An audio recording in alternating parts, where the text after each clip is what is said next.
Baik, Assalamualaikum warahmatullahi wabarakatuh. Di sini kita akan melanjutkan tutor LDAS 2 pada soal UAS, yaitu untuk soal nomor 4 dan 5-nya. Untuk soal nomor 4, itu rangkaian alarm PK temperatur menggunakan teknik pembagi tegangan dan penginderaan transmitter NTC diberikan pada gambar berikut. Nah, dari gambar diketahui bahwa VCC-nya, ketegangan sebanyak itu 12 volt, RTH-nya, di situ ada RTH, nilai RTH diketahui dari soal sama dengan RO dalam kurung 1 dikurang alfa dikali T. Kemudian RO diketahui dari soal nilainya itu 10K, alfa 1/130, tegangan saturasi atau V-sub-nya nanti kita ketahui 11,8 volt, tipe relaynya NO, yaitu naturally open. Nah, kita jawab. Nah, ya. Kita buat dulu diketahuinya untuk memudahkan teman-teman. Nah, dari soal juga diketahui bahwa nilai R2 itu ada 10 k ohm, R3 10 k ohm, dan RM4 1 k ohm. Yang pertama yang ditanya itu nilai tegangan R1 dan RTH agar temperatur level 34 derajat Celcius. Nah, dari soal tadi diketahui bahwa RTH itu nilainya sama dengan RO dikali dengan 1 dikurang alfa kali T. Di soal diketahui RO-nya 10 k ohm, kita masukkan saja nilainya mana yang diketahui, maka 10 k ohm dalam kurung 1 dikurang 1/130 kali 34 derajat Celcius, nanti dapatkan hasilnya secara matematis yaitu 7,4 kilo ohm. Nah, yang kedua yang ditanya yaitu kita mencari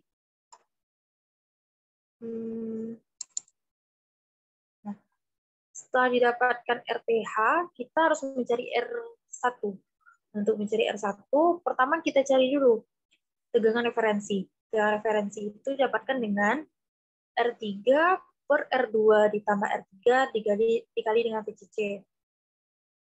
Kemudian masukkan nilai R3-nya 10 k ohm per 10 k ohm tambah 10 k ohm dikali dengan 12 volt, nanti didapatkan tegangan referensinya itu 6 volt.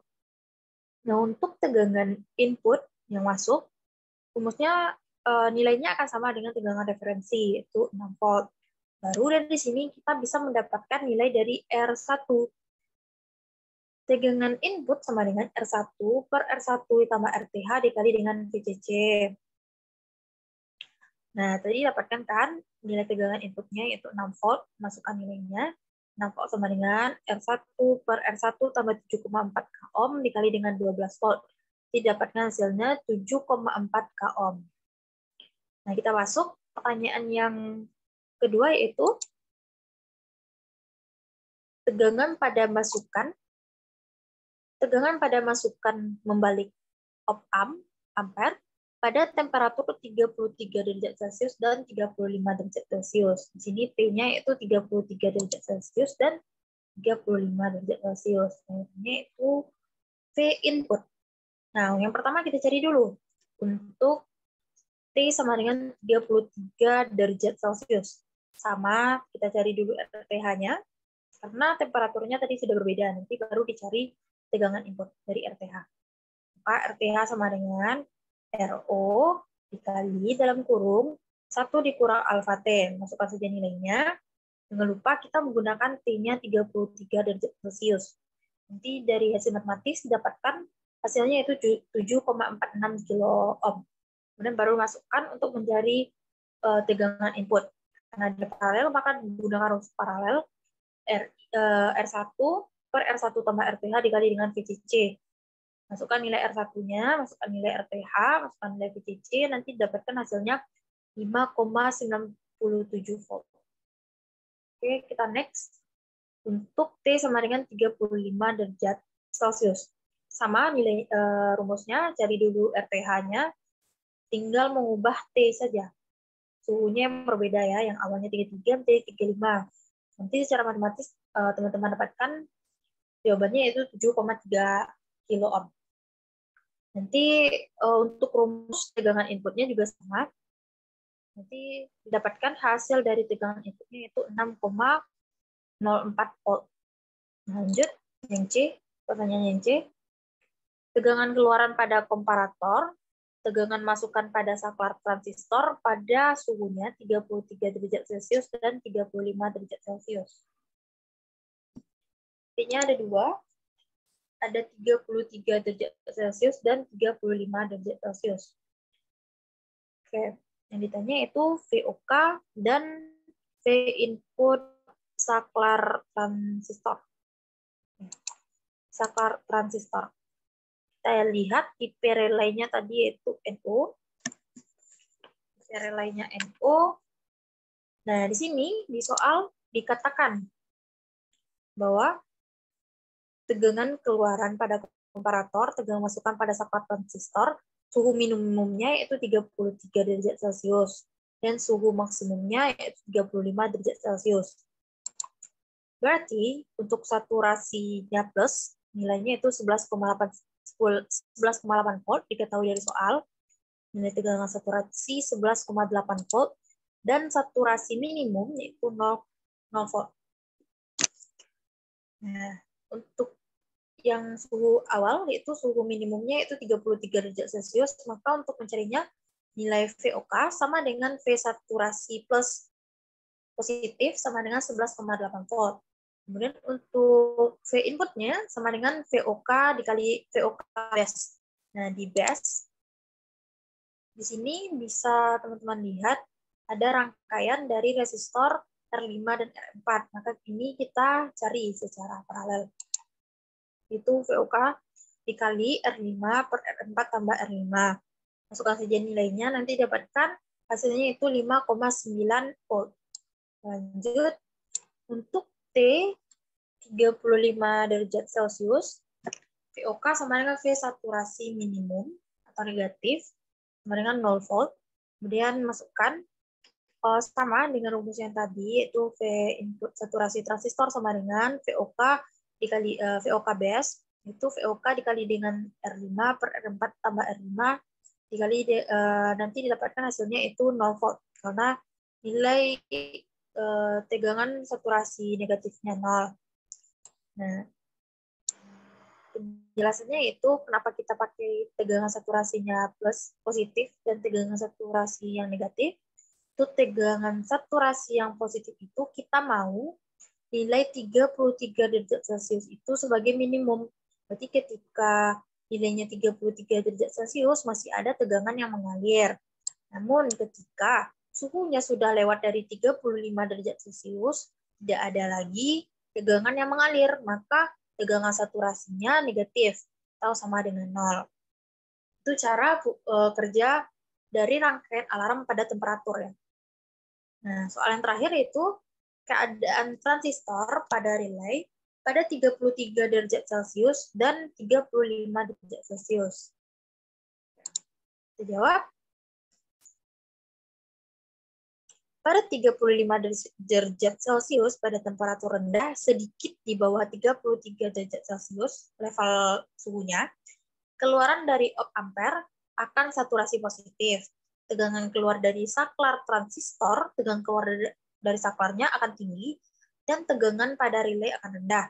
Dalam keadaan ini, tidak ada arus yang mengalir pada kolektor sehingga transistor dan relay dalam keadaan terputus. Sedangkan untuk 35 derajat Celcius, pada temperatur di atas temperatur level 35 derajat, keluaran dari op ampere meter akan saturasi negatif. Tegangan keluar dari saklar transistor rendah, tegangan keluarnya rendah, sesuai dengan yang kita cari tadi di poin C, dan tegangan pada relaynya tinggi. Maaf, tegangan pada relay tinggi. Dalam keadaan ini, ada arus yang mengalir pada kolektor, sehingga transistor dan relay dalam keadaan saturasi atau menghantar. Jadi pada 33 derajat Celcius, keadaan kolektor dan keadaan transistor dan relaynya dalam keadaan terputus. Berarti tidak ada arus yang mengalir. Sedangkan pada 35 derajat Celcius, ada arus yang mengalir, berarti keadaannya dalam menghantar atau saturasi. Kita lanjut. Pertanyaan nomor 5. Rangkaian dasar dari pembangkit gelombang persegi. Bisa teman-teman lihat pada gambar.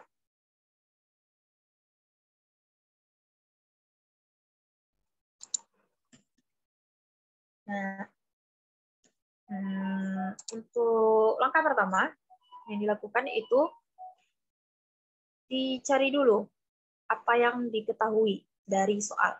Dari soal diketahui itu nilai R1 sama dengan 46 kilo ohm, nilai R2 100 kilo ohm, nilai RV3 sama dengan 100 kilo ohm, R4 10 kilo ohm, C sama dengan 0,01 new farad, RV32 dan R4 itu seri, RV31 dan R2 itu seri. Nah, ini diketahui dari soal, yaitu jika tahanan bawah dari potensiometer disebut RV32, sedangkan bagian atasnya disebut dengan RV31, berarti RV32 itu dia akan seri dengan R4 dan RV31 akan seri dengan R2. Nah, sini letaknya RV3 ini kita pecah jadi RV32 dan RV31. Lanjut. Pertanyaan pertama, faktor balikan pada RV32 sama dengan 80 kilo ohm. Kita cari faktor balikan. Untuk faktor balikan diinisialkan dengan B. Nah, itu untuk rumusnya sendiri itu R4 ditambah dengan RV32 per RV31 ditambah R2 ditambah RV32 ditambah R4. Nah, masukkan saja nilai variabel-variabel yang sudah diketahui di awal. Nanti setelah dimasukkan secara matematis, nanti akan didapatkan hasil dari B-nya itu 0,43. Nah, kita lanjut. Soal yang B-nya, itu tegangan ambang dan tegangan ambang puncak pada saat RV32-nya 80 kilo ohm. Berarti tadi diketahui bahwa RV32 sama dengan 80 kilo ohm, V saturasinya 8,9 volt. Untuk tegangan ambang sendiri, itu VR plus minus R4 tambah RV32 per RV31 ditambah R2 ditambah RV32 ditambah R4 dikali dengan V saturasi. Nah, masukkan saja nilainya. Nanti setelah dihitung akan didapatkan hasil dari tegangan ambangnya yaitu 3,83 volt. Nah, untuk tegangan ambang puncaknya, antar puncak, kita tinggal kali 2 kan saja. Berarti hasil dari tegangan ambang dikali 2 sama dengan 7,66 volt. Oke, lanjut. Jangkauan periode pada gelombang.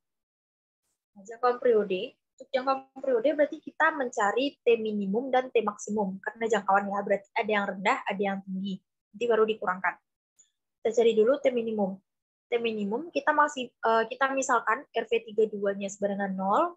RV32 kan tadi potensiometer bawah, berarti RV31-nya 100 ohm. Berarti yang bawahnya 0, yang tingginya 100. Karena kita mencari rentang. Untuk rumus sendiri, T1 sama dengan 2 dikali R1 dikali C dikali ln dalam kurung 1 ditambah 2 dalam kurung R4 tambah RV32 per R2 ditambah RV31 tutup kurung. Nah, untuk cari T-min-nya kita masukkan saja nilainya. R1 tadi sudah diketahui, C sudah diketahui, nilai R4 sudah diketahui, RV32 sudah diketahui, R2 sudah diketahui, dan RV31 sudah diketahui. Masukkan saja nilainya, selesaikan, nanti didapatkan 1,72 dikali 10 min 3 ln, 1 ditambah 0,1, nanti didapatkan hasilnya 0,16 kali 10 min 3 joule. Ini masih pemisalan untuk periode minimumnya, nilainya itu 0,16 kali 10 minus 3 joule. Untuk maksimum, kita kebalikannya. RV32-nya yang 100 ohm, RV31-nya yang 0 ohm. Rumusnya masih sama. Masukkan saja nilainya, nanti didapatkan hasilnya itu 2 kali 10 min 3 second. Karena dia T ya, periode. Nah, untuk jangkauan tadi sudah dijelaskan, jangkauan itu maksimum dikurang dengan minimum. Kurang saja nilai yang sudah dapatkan, nanti dapatkan hasilnya itu 1,84 kali 10 pangkat min 3S.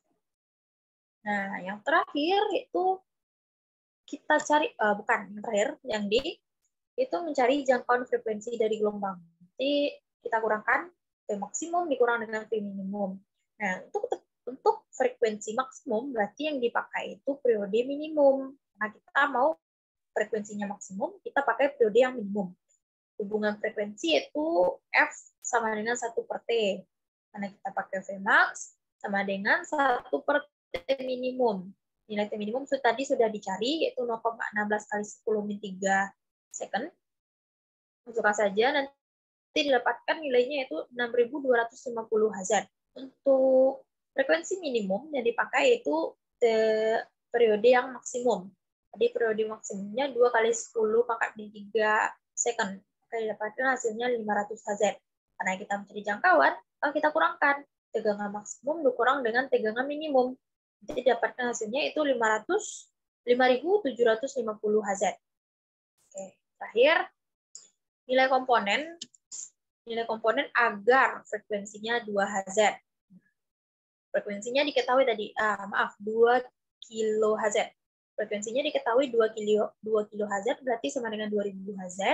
RV31 nilainya akan sama dengan 100 kOhm dikurang dengan RV32. Nah, untuk mencari frekuensi kan 1/T.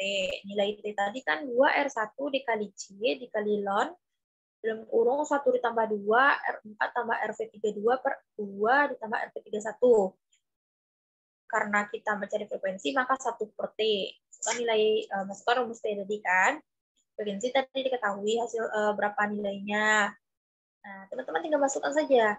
Angka mana yang diketahui, masukkan dulu. Kemudian nanti baru dikalikan di bawah ini kan. Dengan 2 kali 8,6 kOhm kali 0,01 new. Nah, yang ln ini tinggalkan dulu. Selesaikan dulu perkalian atau angka-angka yang bisa dikalikan. Setelah dikalikan, baru dipindah ruaskan. Ln-nya kita pindahkan ke ruas kiri, sedangkan yang angka ini kita perkan semuanya. Nah, seperti pada gambar, seperti yang di bawah ini, ln 1 tambah 2 dalam kurung R4 tambah RV32 per R2 ditambah RV31. Hasil kalinya tadi yaitu 1/3440 kali 10 min 3. Hilangkan ln-nya, maka dia menjadi E 0,29. Nah, nanti dicari saja pakai kalkulator, dapatkan nilainya yaitu satunya pindah ruas ke ruas kanan. Jadinya 2 dikali R4 tambah RV32 per R2 ditambah RV31 sama dengan 1,4 dikurang dengan 1. 1,34 dikurang dengan 1. Tadi kita ketahui RV31 itu nilainya sama dengan 100 dikurang RV32. Masukkan lagi nilainya. Nah, ini 3 matematisnya. Silakan teman-teman selesaikan. Nah, nanti didapatkan hasil dari RV32. RV32 itu 37,3 kOhm. Nah, RV31 tadi diketahui yaitu 100 kOhm dikurang dengan RV32. RV32 kan diketahui nih, 37,3 kOhm. Jadi tinggal 100 dikurang dengan RV32. Hasilnya itu 62,7 kOhm. Oke, sekian dulu pembahasan mengenai soal LDAS 2 kita. Kalau ada salah dan janggal, mohon maaf. Sudah dengan Assalamualaikum warahmatullahi wabarakatuh.